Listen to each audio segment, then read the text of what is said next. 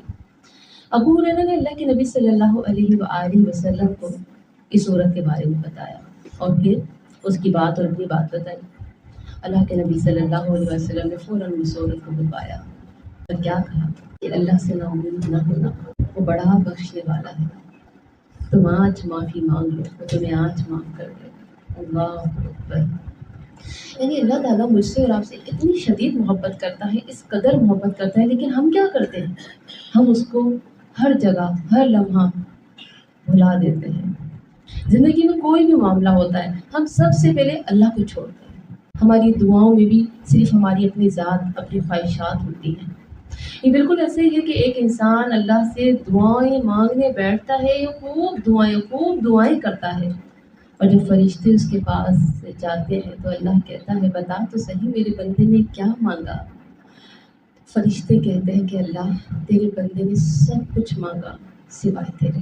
یہ بات دل کو ایک دم دبوچ لیتی ہے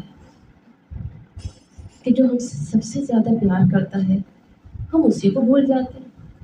ہم نے کبھی رو رو کے اپنے رب سے یہ مانگا کہ اللہ مجھے آپ چاہیے، اللہ مجھے آپ کا قرب چاہیے، اللہ مجھے آپ سے سب سے زیادہ محبت ہے، اللہ میں چاہتی ہوں کہ زندگی میں کبھی بھی میں آپ سے دور نہ ہو جاؤں، اللہ میں چاہتی ہوں کہ میری زندگی آپ کے لیے گزرے، اللہ میں چاہتی ہوں میرا وجود، میرے بچے، میری جان، میرا مال سب آپ کے لیے ہو۔ میں اور آپ مانگتے بھی ہیں تو کیا مانگتے ہیں؟ اپنی خوشیاں، اپنے بچوں کی خوشیاں، رزق، مال، دولت سب مانگ لیتے ہیں، نہیں مانگتے تو اپنے رب کو نہیں مانگتے۔ تو یاد رکھیے گا آج سے اپنی دعاؤں میں اپنے رب کو بھی مانگ دیجیے گا، کیونکہ سب سے قیمتی اگر کوئی ہے تو میرا اور آپ کا رب، جو ہم سے شدید ترین محبت کرتا ہے، جو مسلسل محبت کی نگاہ مجھ پر اور آپ پہ رکھتا ہے۔ یقین کیجیے میرے اور آپ کے گرد خطرات ہی خطرات ہیں، اتنے زیادہ خطرے ہیں کہ ہم اگر ان کو دیکھنا بھی چاہیں، ان کو گننا بھی چاہیں تو گن نہیں سکتے، لیکن یہ رب کی رحمت ہے کہ وہ مجھے اور آپ کو محفوظ رکھتا ہے۔ آپ نے کبھی شکر ادا کیا کہ اللہ تیرا شکر ہے مجھے کینسر نہیں ہے، اللہ تیرا شکر کہ میرے یہاں کبھی کوئی ایسا حادثہ نہیں ہوا، اللہ تیرا شکر کہ میں بڑے بڑے غموں سے بچی ہوئی ہوں؟ کبھی میں نے اور آپ نے اس طرح سے اللہ سے شکر ادا کیا؟ نہیں، ہم شکر کرتے ہی کہاں ہیں؟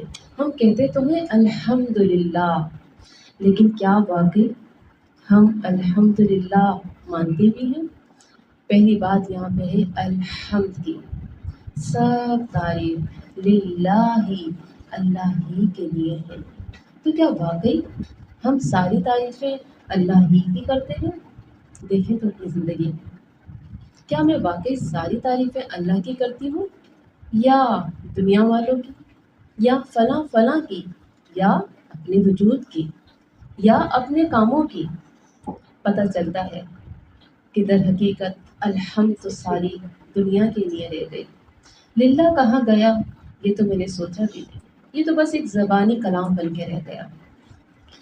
تو الحمد کیا میں مانتی ہوں، زبان سے کہتی ہوں الحمدللہ، لیکن جانتی ہوں کہ میرے دل میں ہزار شکوے و شکایت ہیں، کیونکہ آج ہر دوسری بہن مجھے یہ کہتی ہے کہ باجی بہت ٹینشن میں زندگی گزر رہی ہے، بڑا ڈپریشن ہے۔ آپ جانتی ہیں ڈپریشن کس کو ہوتا ہے؟ جو اللہ کے شکر گزار نہیں ہوتے ہیں۔ ٹینشن وہی لیتے ہیں، اسٹریس وہی لیتے ہیں۔ جو اللہ کے شکر گزار ہوتے ہیں وہ تو الحمدللہ کہتے ہیں، وہ تو ہر حال میں اپنے رب کی تعریفیں کرتے ہیں، اپنے رب کی رضا میں راضی رہتے ہیں۔ تو زندگی میں ایک رویہ نوٹ کر لیجیے، ہمیشہ پازیٹیو سوچ رکھیں، یاد رکھیں کہ جو آپ کے اندر ہے نا وہی آپ کے باہر آئے گا۔ اچھا بعض اوقات ہمیں پتہ نہیں ہوتا، بلکہ حقیقت میں ہمیں پتہ ہی نہیں ہوتا ہمارے اندر ہے کیا۔ پتہ کب چلتا ہے؟ جب اچانک کوئی حادثہ ہوتا ہے، اچانک ٹھوکر لگتی ہے۔ مثال کے طور پہ اچانک آپ کی ٹھوکر لگی اور آپ گر گئی، آپ کی زبان سے کیا نکلتا ہے؟ توبہ۔ اس وقت وہ آپ کے اندر سے آپ کا اصل نکلتا ہوتا ہے۔ آپ الحمدللہ قرآن والی بنتی جا رہی ہے تو سیکھتی جا رہے ہیں نا، لیکن میں ایک بتا رہی ہوں کہ آپ اگر کسی کا جائزہ لینا چاہتی ہیں نا کہ کون کتنا ہے اللہ کے قریب، اس کے اندر کتنا شکر ہے، تو ایسی مشکلات میں اس کا پتہ چلتا ہے کہ اس وقت کیا کہتا ہے؟ الحمدللہ، اللہ ساری تعریفیں تیری نہیں ہے، یہ ٹھوکر لگی یہ تو کوئی بڑی چیز نہیں ہے، شکر ہے تو نے بڑے حادثے سے بچا لیا، الحمدللہ، بسم اللہ، وہ اللہ کا نام لیتا ہے۔ یاد رکھیں کہ جو گلاس میں ہوتا ہے نا وہی باہر نکلتا ہے، اب وہ پانی ہو یا زہر، تو جو ہمارے دل میں ہوگا وہی باہر نکلے گا۔ ہمیں اپنے دلوں میں پازیٹیو رکھنا ہے، ہر بات کو پازیٹیو، ہر بات میں مثبت سوچ، میرا رب میں تیری رضا میں راضی، الحمدللہ۔ پھر کیا ہوگا؟ سب سے پہلی چیز اس میں فائدہ ہمارا ہی ہے، اس دل کو سکون ملے گا۔ شکر شکایت سے کیا ہوتا ہے؟ اور ذہن پہ بوجھ، اور زیادہ غم ڈبل، اور زیادہ عجیب کیفیت۔ الحمدللہ کہیں، اللہ کے آگے اپنا غم رکھیں، ٹینشن فری ہو جائے، اللہ ہے نا، وہ سب سنبھال لے گا، وہ سب دیکھ لے گا، میرا رب میرے لیے کافی ہے۔ یہ بات انسان کو بہت حوصلہ دیتی ہے، بہت ہمت دیتی ہے، پھر تو جینے کا مزہ ہی آ جاتا ہے۔ تو الحمد کیا ہے؟ ہمیں یہ پتہ چلا کہ الحمد ہمارے اندر ہونا چاہیے۔ ہمارے اندر اگر الحمد ہوگا تو ہماری زندگی میں ہر جگہ اللہ کی تعریفیں، اللہ کے گن گانے والی ایک بہترین مومنہ نظر آئے گی۔ اور وہ کون ہوگی؟ میں خود، میرا اپنا وجود، اور پھر مجھے دیکھتے ہوئے میری فیملی۔ کیونکہ ہم جیسا ماحول رکھیں گے نا ویسا ہی سب سیکھ رہے ہوتے ہیں۔ اب میرے بچے جو سیکھ رہے ہیں وہ مجھ سے ہی سیکھ رہے ہیں، جھنجھلاہٹ، غصہ، اگریسو ہو جانا، یہ سب کیا ہے؟ کیونکہ میرے اندر ہے۔ میں بہت زیادہ عجیب انداز میں غصے میں ہائپر ہو جاتی ہوں، میرے بچے بھی وہ یہی کرتے ہیں۔ تو مجھے اپنے اندر سے اپنے آپ کو بہت ہلکا پھلکا پازیٹیو رکھنا ہے، تاکہ ہمارے بچے بھی ہمارے ساتھ بہترین سوچ والے، پازیٹیو سوچ والے ہوں۔ تو ہر حال میں اللہ کی محبتوں کے ترانے گانے ہیں، تاکہ ہماری بھی ہماری زندگی آسان ہو جائے۔ جو نہیں ملا اس کا غم نہیں، کیونکہ جو ملا ہے وہ بھی تو کسی سے کم نہیں، یہ بول کے اپنی ٹینشن کو بھول جایا کرے۔ چلیں، الحمدللہ، سب تعریفیں اللہ ہی کے لیے ہیں۔ حمد تعریف کے لیے استعمال ہوتا ہے، اللہ ہی، اللہ کے لیے۔ اچھا، اللہ جو ہے اللہ کا ذاتی نام ہے، باقی جو ہوتے ہیں وہ صفاتی نام ہوتے ہیں، رحمان، رحیم، غفور، شکور۔ الذی، وہ جس نے، انزل، نازل کیا، علی عبدہ الکتاب، اپنے بندے پر۔ عبد کون ہے یہاں پر؟ محمد صلی اللہ علیہ وآلہ وسلم۔ اب یہ عبد پر ہائی لائٹ کر دیں۔ اچھا، ہم پر بھی کر لیجیے گا، کیونکہ ہم کے بارے میں آپ کو کافی کچھ بتایا ہے، تو جس کے بارے میں زیادہ ڈیٹیل ہوتی ہے ہم نے کہاں کہاں ہائی لائٹ کرنا ہوتا ہے، جس پر ہم زیادہ ڈیٹیل دے رہے ہوتے ہیں۔ جیسے کہ رحمان رحیم کو ہم نے اچھی طریقے سے سمجھا، ہم نے ہم کو اچھی طریقے سے سمجھا، پھر للہ کے بارے میں تو بہت ہی طویل ڈیٹیل ہوتی ہے، لیکن ابھی جتنا ہم اپنی کلاس میں کر سکتے ہیں ہم اتنا ہی کام کریں گے۔ اب بات آ رہی ہے عبدہ، یہ کون ہے؟ محمد صلی اللہ علیہ وآلہ وسلم کی طرف اشارہ ہے۔ اور یہ کیسا عبد، کیسا غلام جو ہمیشہ اس غلامی کو پسند کر لے، اور جو چاہے مجھے بس اس کا ہی غلام بن کے ہمیشہ رہنا ہے۔ اب اللہ کا عبد بننے کے لیے ہمیشہ والی غلام، یہ بالکل ایسی جیسے مثال کے طور پہ ایک عبد ایک انسان کا بھی تھا، وہ کون تھا؟ حضرت زید رضی اللہ تعالیٰ عنہ۔ تفسیر میں مت لکھیے گا، یہ میں آپ لوگ کو تھوڑا سا الفاظ کے بارے میں یہ کہتے ہیں کہ تھوڑا سا درس ہو جاتا ہے تو ایک دل کو سکینت مل رہی ہوتی ہے، ایک یہ کہہ لیجیے کہ ایک غذا مل رہی ہوتی ہے۔ تو حضرت محمد صلی اللہ علیہ وآلہ وسلم کے پاس یہ تھے، اور حضرت خدیجہ نے ان کو گفٹ کیا تھا، غلام تھے یہ۔ انہوں نے کیا کیا؟ ان کو آزاد کر کے اپنے ساتھ اپنے بچوں کی طرح رکھا، اور آپ یہ بھی جانتی کہ سب ان کو ان کا بیٹا ہی کہتے تھے۔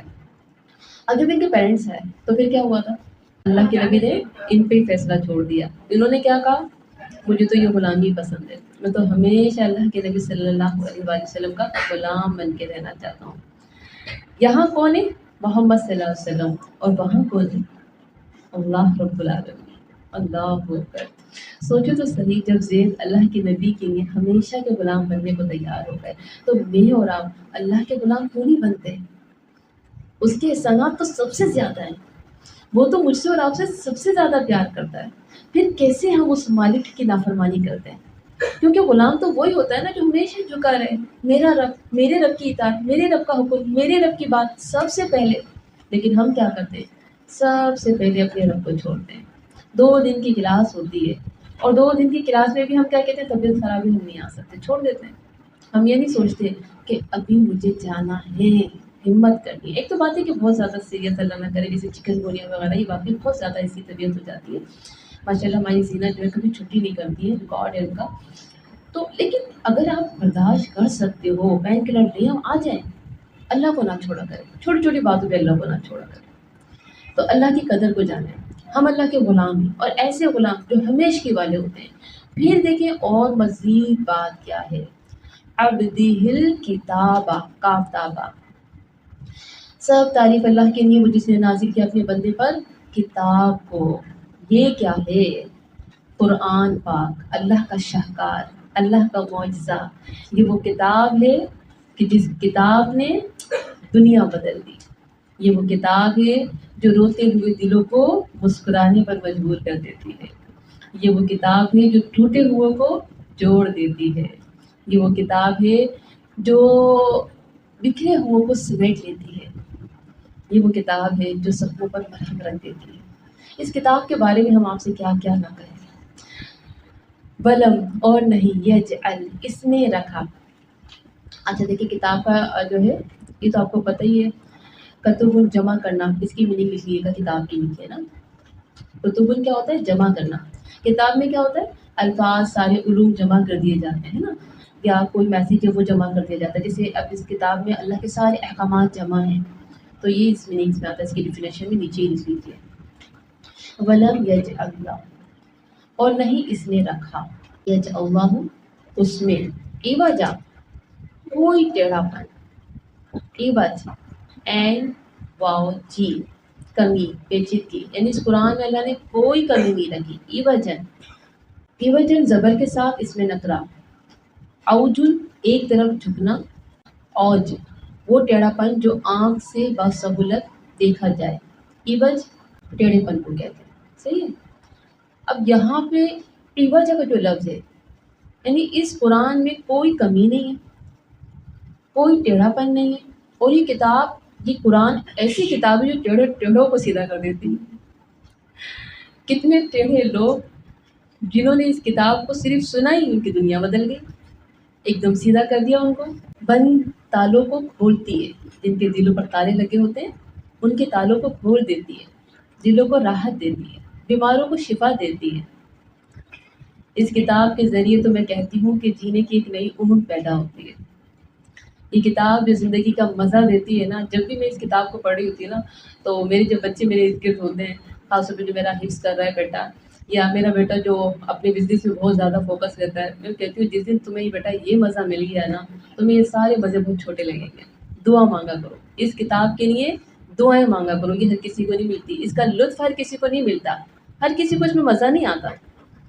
اور میرا تو نہیں چاہتا ایک آیت میں بہت دیر تک بات کرتی رہوں، خوب ڈسکس کرتی رہوں، کیونکہ جب یہ دل میں اترتی ہے، جب بھی مزہ آتا ہے، جب ہم ایک ایک حرف پر ڈسکس کر رہے ہوتے ہیں۔ یہ کتاب ہے ہی اتنی خوبصورت، اس کا ایک ایک حرف اتنا قیمتی ہے، اس میں اتنی گہرائی ہے، اس میں اتنے خزانے ہیں کہ دل چاہتا ہے بس اس کو ڈسکس کرتے رہیں۔ تو یہ کتاب کیا ہے؟ ٹیڑھے لوگوں کو بھی سیدھا کر دیتی ہے۔ آیت نمبر 1، قرآن کی عظمت اور پیغام۔ تمام تعریف اللہ کے لیے ہے جس محمد صلی اللہ علیہ وسلم میں قرآن اتارا، اور اس قرآن میں کوئی کمی نہیں رکھی کہ کوئی ظاہری آنکھ یا باطنی آنکھ، یعنی کہ کوئی بھی اس کو کسی بھی طریقے سے کمی والا نہیں کہہ سکتا۔ صاحب بصیرت کو اس میں کوئی کمی نظر نہیں آ سکتی۔ یہ قرآن بڑی عظمت والی کتاب ہے، بگڑے ہوئوں کو سیدھی راہ پہ لے جانے والی کتاب ہے، گمراہ لوگوں کو سیدھا راستہ دکھانے والی کتاب ہے، بھٹکے ہوئوں کو سنوارنے والی کتاب ہے۔ یہ کتاب اللہ کا بہت قیمتی شاہکار ہے، بہت قیمتی تحفہ ہے۔ اسی کی بدولت انسانوں نے، مسلمانوں نے عروج حاصل کیا اور اس کے چھوڑنے پر ذلت کا شکار ہوئے۔ تو اللہ کی طرف سے اللہ کی تعریفیں جب کی گئی الحمدللہ، تو اس کے بعد قیمتی اللہ کے دیے ہوئے تحفوں کی بات ہوئی۔ ایک محمد صلی اللہ علیہ وآلہ وسلم جو میرے اور آپ کے لیے رول ماڈل ہیں، جن کی تمام زندگی ہمارے لیے اسوہ حسنہ ہے، اور پھر اللہ کے نبی کے ساتھ اللہ رب العالمین نے ایک بہترین کتاب بھی عطا فرما دی۔ یعنی اللہ کا یہ کتنا کرم، کتنا فضل ہے۔ اور کیوں کیا اللہ تعالیٰ نے ایسا؟ تاکہ ہم زندگی میں بھٹک نہ جائیں، تاکہ ہم گمراہوں میں سے نہ ہو جائیں، تاکہ ہم شیطان کے جال میں پھنس نہ جائیں۔ تو اس وجہ سے اللہ رب العالمین کی بہت زیادہ تعریف ہے کہ اس نے ہم پر یہ کرم کیا کہ ایک پیغمبر محمد صلی اللہ علیہ وسلم اور پھر ان کے ساتھ بہترین کتاب عطا فرمائی۔ قیما لینذرا، بالکل سیدھی، کاف واو میم اس کا روٹ ہے، قوم، قیام، مستقیم، یہ سب اسی سے ہیں۔ لینذرا، تاکہ وہ ڈرائے، کون؟ محمد صلی اللہ علیہ وسلم، کس کے ساتھ ڈرائے؟ کتاب کے ساتھ، تاکہ وہ ڈرائے باسن، عذاب، شدیدا من لدنہ، سخت سے اس کی طرف سے، ویبشر المؤمنین، اور وہ خوشخبری دے مومنوں کو، یعنی کہ جو نافرمان ہیں ان کے لیے اللہ کے نبی نذیر ہیں، اور جو فرما بردار ہیں ان کے لیے اللہ کے نبی بشیر، مبشر، خوشخبری دینے والے۔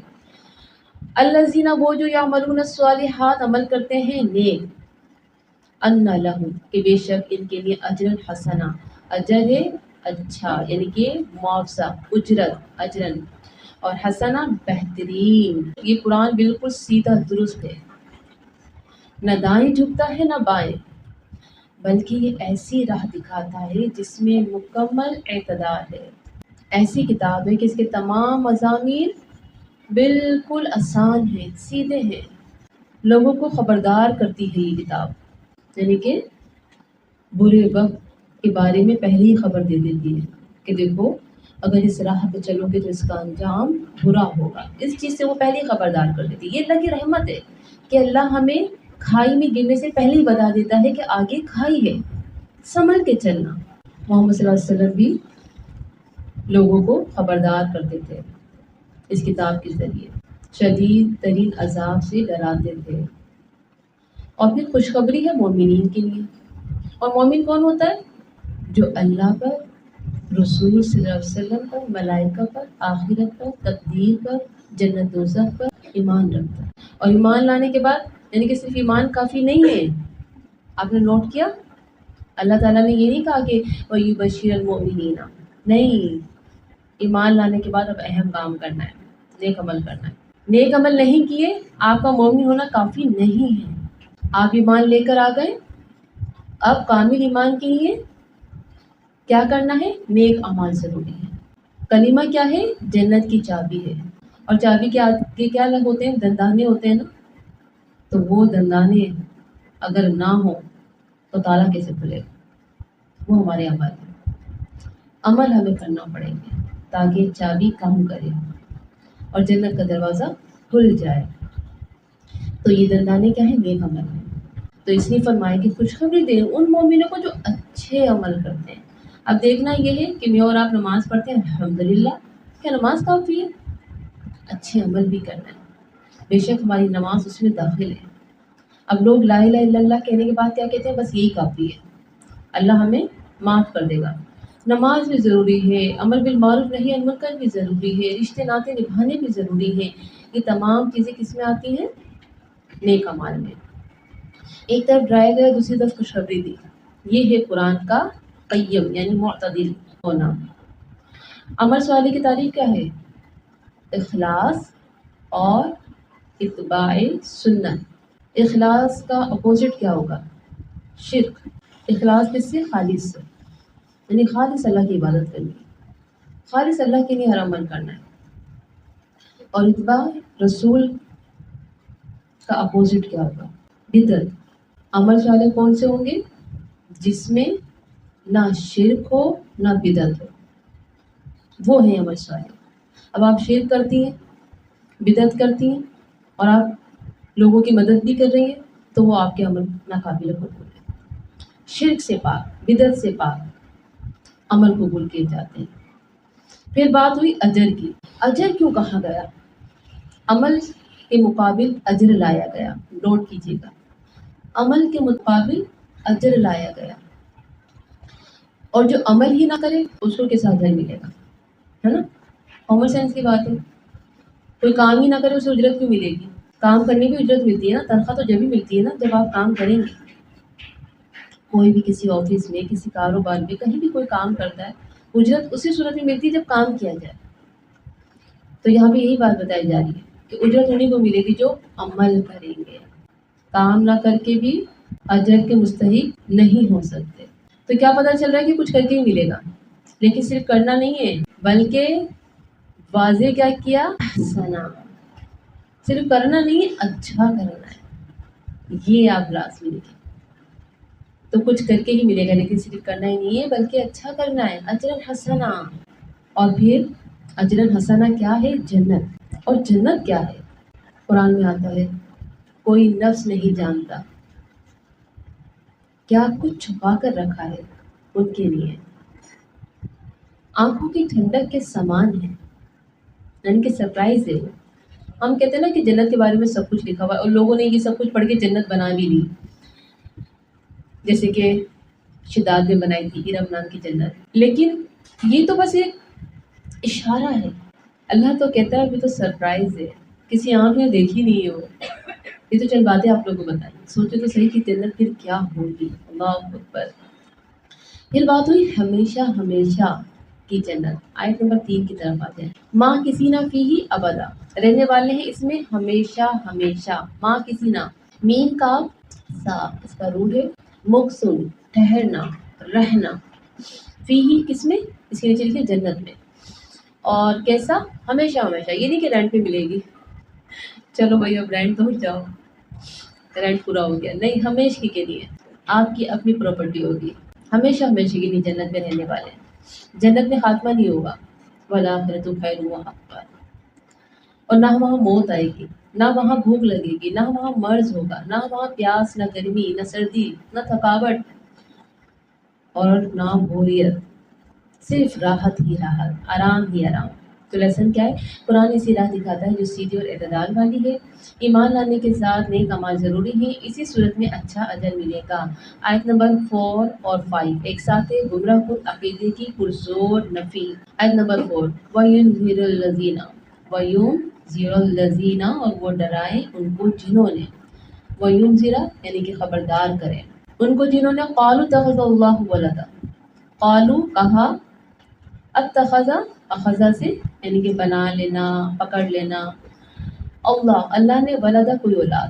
مشرکین عرب فرشتوں کو اللہ کی بیٹیاں کہتے تھے. ان کے اس عقیدے کی زوردار نفی کی جا رہی ہے. یعنی یہ جو کہتے ہیں یہ بہت بھاری بات کہتے ہیں، بہت بھاری کلمہ کہتے ہیں کہ فرشتے اللہ کی بیٹیاں ہیں، یہ حضرت عیسیٰ اللہ کے بیٹے ہیں، نعوذ باللہ. یہ عزیر اللہ کے بیٹے ہیں، یہودی کہتے تھے عزیر اللہ کے بیٹے ہیں. عیسائی کیا کہتے تھے؟ حضرت عیسیٰ اللہ کے بیٹے ہیں، نعوذ باللہ. تو یہ اللہ پر بہت بھاری تہمت ہے، اس کی پرزور یہاں پہ نفی کی جا رہی ہے. اللہ تعالیٰ نے قرآن پاک بھیجا اور اس کے بھیجنے کا مقصد بتایا کہ یہ ڈرانے کے لیے، خبردار کرنے کے لیے آیا ہے اور خوشخبری دینے کے لیے آیا ہے. خاص طور پر ان کو خبردار کرنے کے لیے آیا ہے جو کہتے ہیں کہ اللہ بیٹا رکھتا ہے، اللہ اولاد رکھتا ہے. یعنی ایک انذار عام ہے اور ایک انذار خاص ہے. انذار عام مطلب جس میں سب شامل ہوتے ہیں اور گناہوں میں ملوث ہوتے ہیں، نافرمانیاں کر رہے ہوتے ہیں. لیکن انذار خاص جو مشرک ہوتے ہیں، شرک ہے کبیرہ گناہ ہے نا، تو وہ انذار خاص، ان کو خاص ڈراوا. شرک کے ساتھ کوئی نیکی قبول نہیں ہوتی. عمل صالح کی بھی شرائط کیا ہے؟ کہ شرک سے پاک ہو، سنت کے مطابق ہو. شرک کبیرہ گناہ ہے. آیت نمبر 5 دیکھیں. ما لہم نہیں انہیں، بھی اس کا، من علم کوئی علم، اس کو ہائی لائٹ کر دیجیے. ما لہم بھی من علم ولا، اور نہ لآبائہم ان کے آباء و اجداد کو.